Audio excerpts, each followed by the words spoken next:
All right, we are live. It is Ask a Clutter Boss. This is Tuesday, January 21st, 2025. And we are rolling right into that time of the year where everyone quits their New Year's resolutions. So we are going to spend some time today on Ask a Clutter Boss talking about how to keep going when the motivation disappears. So, how to keep going when the motivation disappears. We're also going to talk about some easy strategies to get stuff done. We're going to talk about our Clutter Boss community, and we are going to answer this question. I am finally inspired to start, but where and how there is so much. How to get started, how to keep going, how to be a member of our community, and a simple tip that has helped me tremendously. So if you are joining us live, Madonna, I see that you're here. Good morning. Good morning.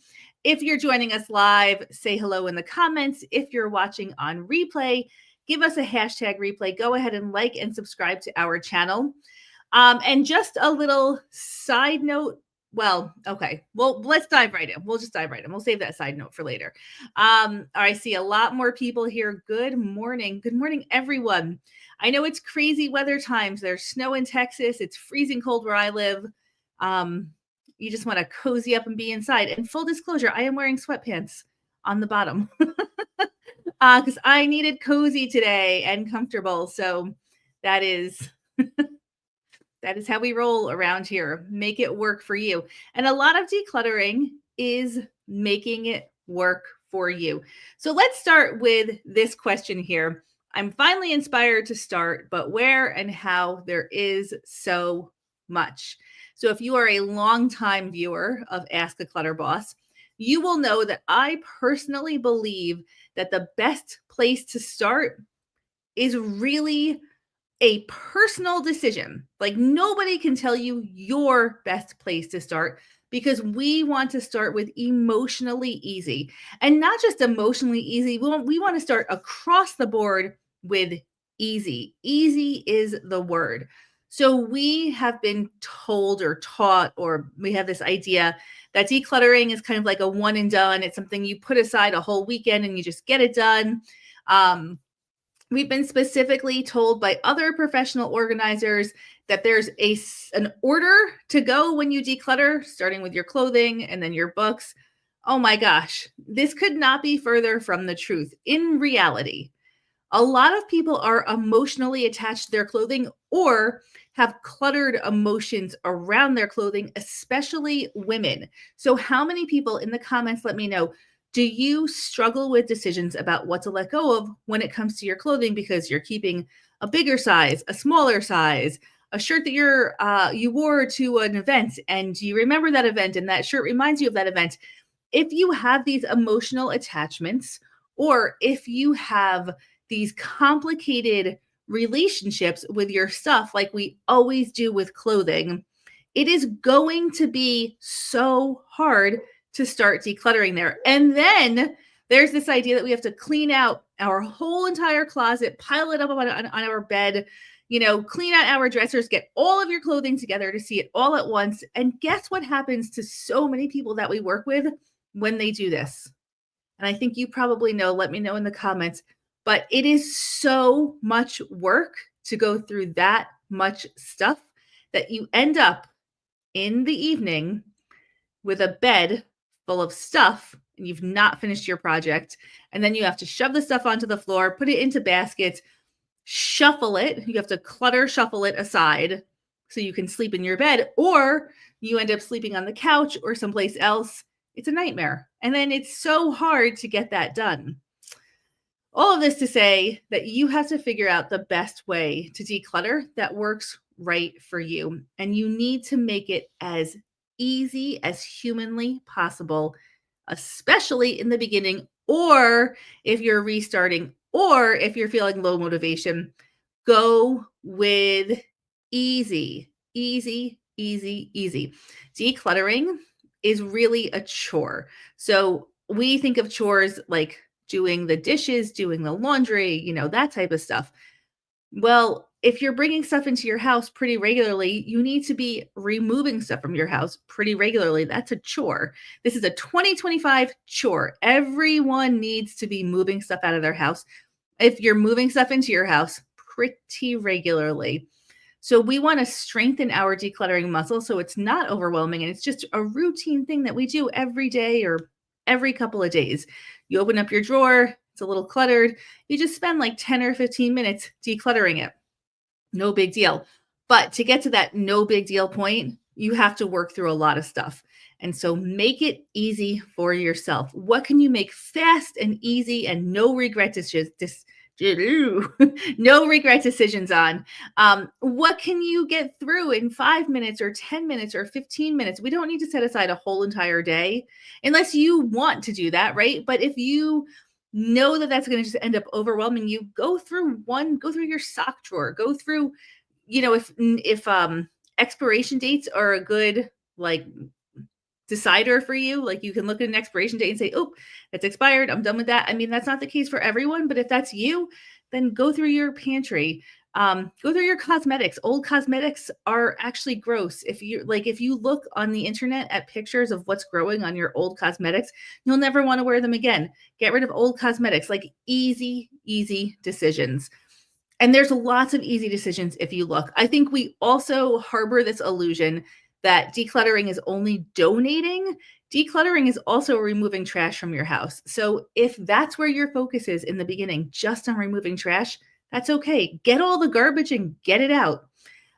Papers, old papers, you do not need to keep them. And I'm talking old. Like if you have papers that are older than if they have the first numbers 19 and they're not related to something that you currently have, like a house, you can let go of those papers, right? Easy decisions.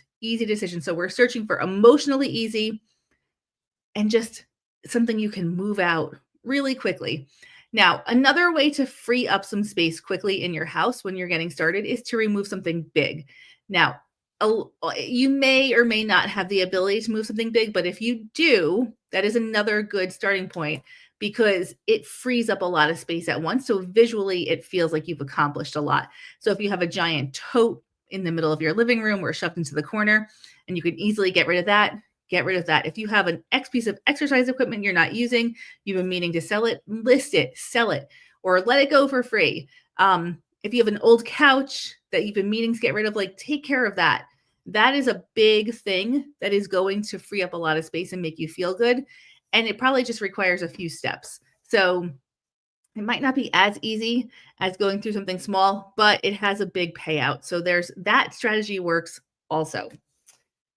What to do when motivation goes on vacation. So, and I like to say this a lot, our motivation goes on vacation all the time. If your motivation isn't here, it's with my motivation. They're in the Bahamas having a drink in a pool right now. So we cannot rely on motivation. When we have it, great, run with it. But most of the time, we don't have it. And we have to instead rely on routine action. And I had a lot of big lessons when I started my decluttering journey. And, my decluttering journey really has morphed into a health journey and a relationship journey and all of these other things. But it sounds so ridiculous, but I had to do this stuff. I had to actually, when I didn't feel like doing something, I had to do it. That was it. That was like the long and short of it. Do you know how long it took me to learn that and to actually put that into practice? Like if you don't have motivation, you still have to do the things that you need to do to hit your goals or to change your life. Period. That's it. You just have to do it. You have to force yourself to take a little tiny bit of action. And I know that is like so much harder than it sounds easy. It is not easy. I don't know what's going on with my hair today. It's very dry. It is not easy. It is so difficult, but you just have to do it.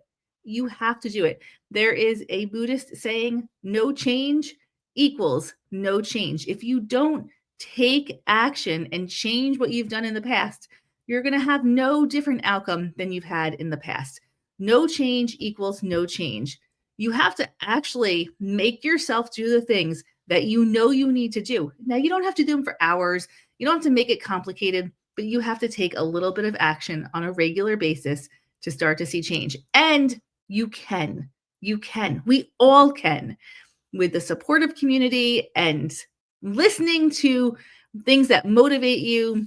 I know I wasn't feeling super up for working out this morning, but I know I have to work out early in the day. Otherwise, I will do it later, do it later, do it later, and then later becomes tomorrow.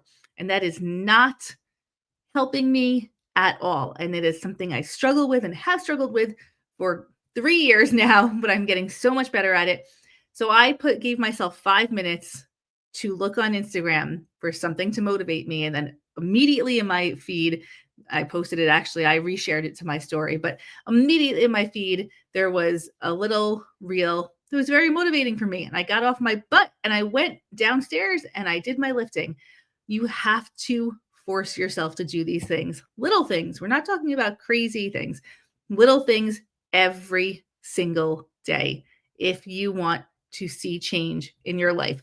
And on that note, we are coming up to that point where New Year's resolutions go out the window. Maybe you didn't even feel like saying New Year's resolutions because I think it's really difficult to find a lot of motivation after the holiday season where you're just in this whole other way of thinking and living, and then you're supposed to wake up one day and change things overnight. That being said, whether you did or did not set goals or do resolutions, this is a time where people tend to drop off if you did. And if you didn't, this is actually a great time to pick them up again. So I want to encourage you, if you set a goal of decluttering or any goal, beware beware the next 2 weeks, because this is where 95% of people drop their goals. Don't be one of those people. You can keep going forward. I have found with goal setting and taking action, the biggest, like, best thing that you can possibly do is push through that period when you want to quit. And I don't mean go hard. I don't mean go overboard. I mean just show up for yourself. And that might look like just doing 5 minutes. Just do something. Just do something. When the motivation is low, you're feeling like you're not going to make it. You're just going to quit on this goal that you set that was so important to you 3 weeks ago and is still really important to you. Just show up a little tiny bit for yourself. A little tiny bit of showing up.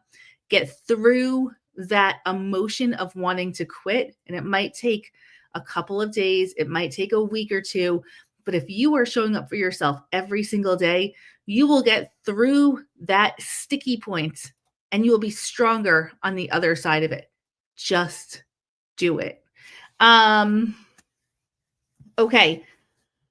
Let's go with our tip here. So my number one best tip for getting stuff done, especially when you have no motivation, is to do what I call front load your day. So front loading your day simply means doing the tasks that have to be done as early as humanly possible in your day. So whether that's doing the dishes, it's really anything that you say, I'll do that later. So if you hear yourself, a little period of observation here, if you observe yourself saying, I'm going to do that later, I'm going to do that later, I'm going to do that later, all day long, what are you putting off? Those are the things to do first every single day. Some people say do the 3 hardest things in the morning. I just think anything that you need to get done on a daily basis, do those things first. For me, it is definitely exercise. I wake up and I do my laundry and my dishes first thing every day. And it wasn't always like this, but front load your day with the things that are important to you.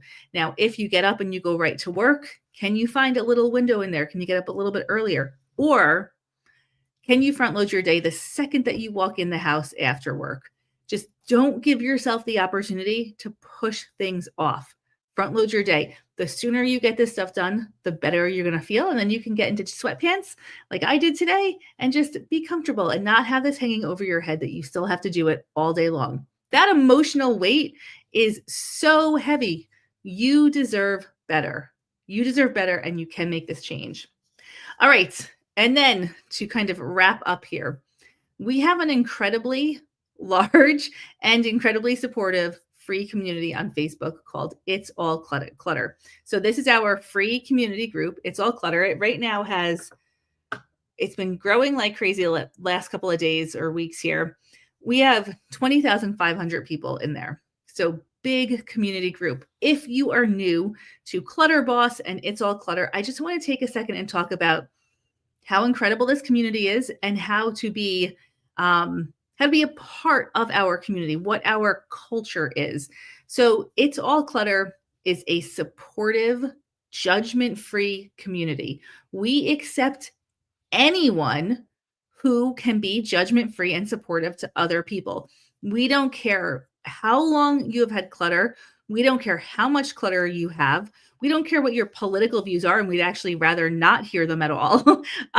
We don't care what your religion is. We don't care anything about you. If you are looking for support with your clutter and you are willing to be a supportive community member, you are welcome in It's All Clutter. Inside of our group, we refer to clutter, and this is just kind of how Clutter Boss looks at clutter. We refer to clutter as anything that stands in the way of forward momentum. A lot of people think of clutter as stuff, but I know because I have been coaching people on their decluttering and I've worked through this myself for many, many years. The clutter is so much bigger than just the stuff. And to say that the clutter is just the stuff is like going to a doctor and getting your symptoms treated and not the underlying cause. And that is baloney. So inside our group and in Clutter Boss, we believe all of our clutter is connected. If you want to post about something that is connected to your clutter that is not actual physical stuff, you are more than welcome to. We ask as a community member that you do not judge anyone ever in our group, period.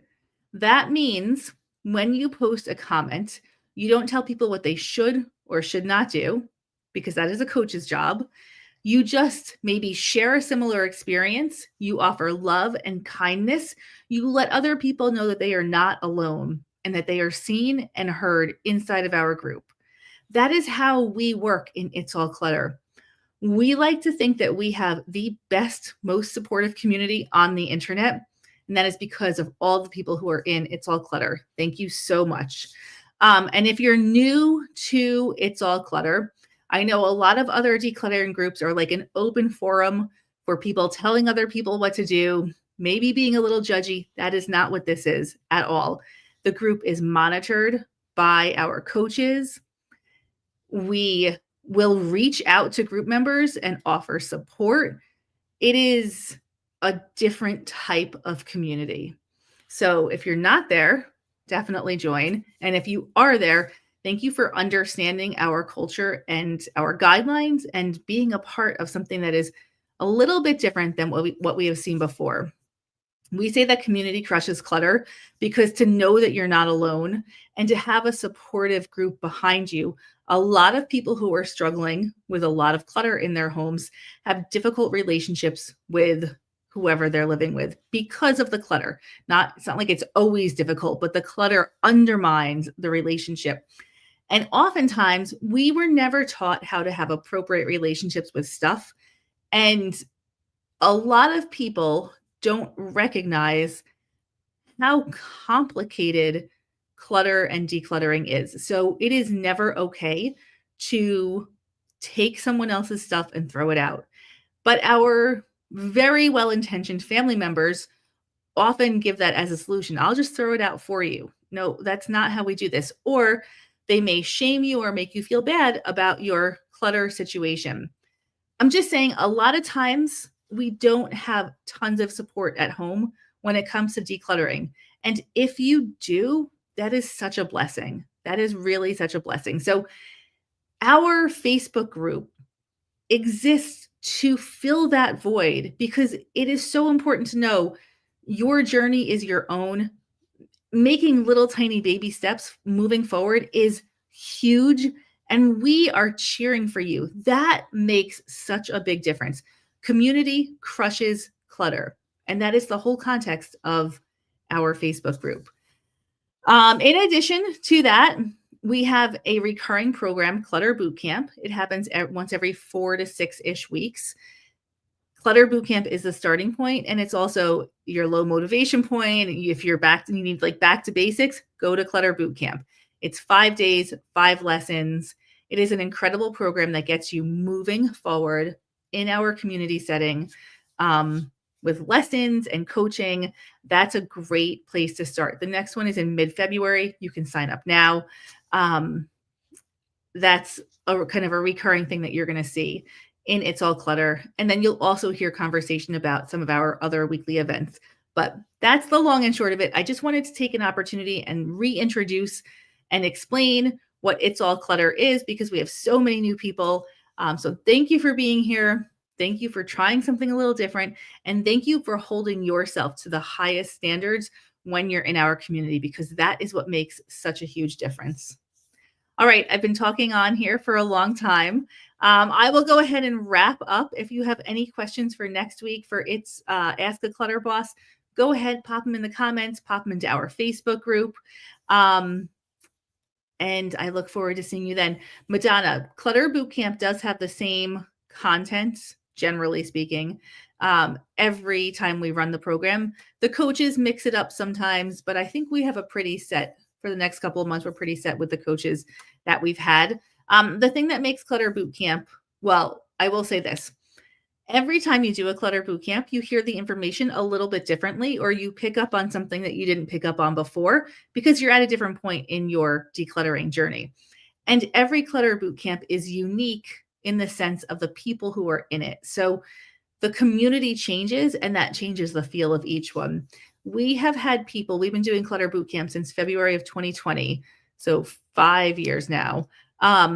We have had some people who have done every single Clutter Bootcamp because it's just that week of motivation that they need. But we have a lot of people who do Clutter Bootcamps over and over again. And we have a lot of people who do them just once and just check it out. So wherever you're at, we welcome you into every bootcamp. Yeah, Emily, awesome. I know. I love Emily seeing you doing every bootcamp. So we have like a core group of people who do bootcamp because you just kind of take something different from it every time. And either way, it's very motivating. So if you've done it before, you are more than welcome to do it again. And yeah. All right. I'm going to wrap up now. Stay warm, my friends. Go take a little action to prioritize you, show up for yourself, and show up next week. Same time, same place, and we can chat again. Bye for now, everyone.